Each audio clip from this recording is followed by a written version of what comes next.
पंतप्रधान नरेंद्र मोदी यांच्या नेतृत्वाखालील सरकारनं आपल्या 11 वर्षांच्या कार्यकाळात भारताच्या विकासाला एक नवा आयाम दिलाय। त्यामुळे देशानं विकसित भारत, आत्मनिर्भर भारत आणि संकल्प से सिद्धी या मंत्रांचा अंगीकार करत ऐतिहासिक परिवर्तनाचा काळ अनुभवलाय। हा कार्यकाळ भारतीय इतिहासात सुवर्णाक्षरांनी लिहिला जाईल असं प्रतिपादन आमदार प्रशांत ठाकूर यांनी पत्रकार परिषदेत केलं।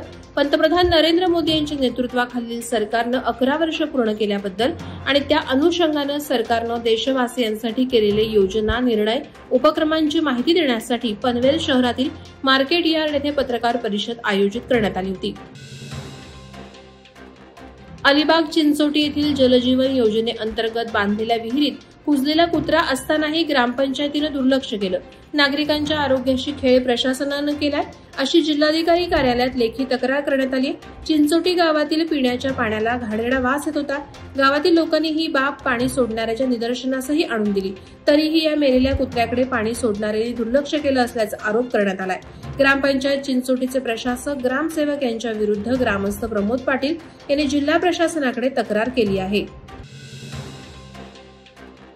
नागोठण्याजवळील सुकेळी येथील जिंदाल हॉस्पिटल लगत असलेल्या जिंदाल कंपनीच्या हॉस्पिटल कॉलनीच्या आवारात खेळत असलेल्या मुलाला विजेच्या खांबाचा शॉक लागून त्या मुलाचा दुर्दैवीपणे मृत्यूची धक्कादायक घटना घडली आहे। या दुर्दैवी घटनेत मानव कुमार मुकेश पवार राहणार जिंदाल हॉस्पिटल कॉलनी सुकेळी या मुलाचा मृत्यू झालाय।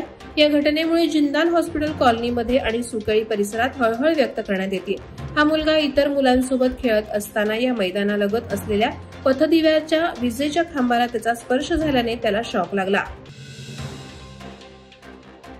सुधागड भेरव येथील शेतकरी चिंतामण पवार यांच्या मालकी हक्काच्या जमिनीसाठी तब्बल 5 वेळा आमरण उपोषण करण्याची वेळ आली आहे। उपोषणाच्या तिसऱ्या दिवशी मागण्यांच्या अनुषंगाने कोणताही तोडगा न निघाल्याने उपोषण सुरूच असून शेतकरी चिंतामण पवार यांच्या आंदोलनाला Republican party of India Raigad जिल्ह्याच्या वतीनं पाठिंबा दर्शवण्यात आलाय।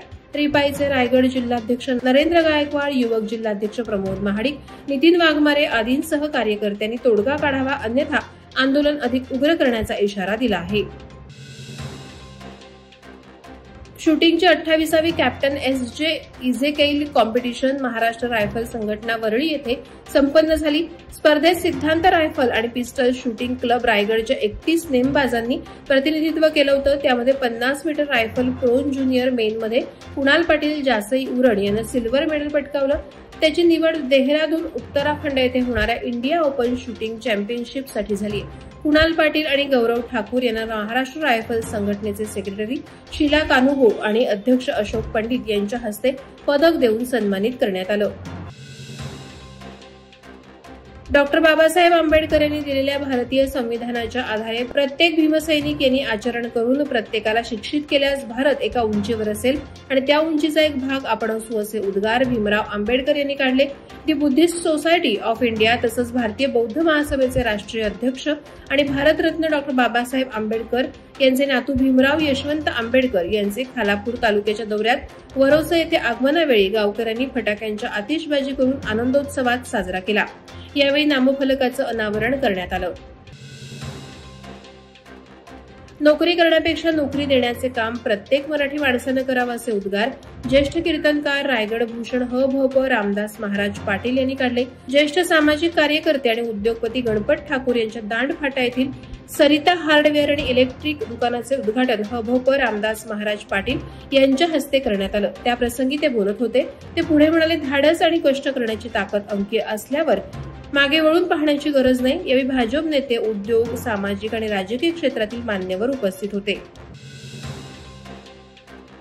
सर्वसामान्य माणसाच्या अडीअडचणी सोडवण्यासाठी प्रयत्नशील असणारे भाजपाचे तालुकाध्यक्ष रविशेठ भोईर यांचा वाढदिवस उरण तालुक्यात उत्साहात साजरा करण्यात आला। गोरगरिबांच्या हृदयातील एक असामान्य व्यक्तिमत्व म्हणून रविशेठ भोईर यांच्याकडे तालुक्यातील जनता पाहत आहे। उरणचे आमदार महेश बालदी, पनवेलचे आमदार प्रशांत ठाकूर, पेणचे आमदार रविशेठ पाटील, प्रीतम म्हात्रे यांनी त्यांच्या वाढदिवसानिमित्त शुभेच्छा व्यक्त केल्या। तसंच विविध पक्षांचे पदाधिकारी, कार्यकर्ते आणि सर्वसामान्य नागरिकांनी रविशेठ भोईर यांना पुष्पगुच्छ देऊन शुभेच्छा दिल्या। वादळवारा लाईव्हसाठी न्यूज ब्युरो, रायगड। नवी मुंबई व रायगड जिल्ह्यातील ताज्या बातम्या आणि घडामोडींसाठी सबस्क्राईब करा वादळवारा लाईव्ह चॅनल आणि दाबा बेल आयकॉन।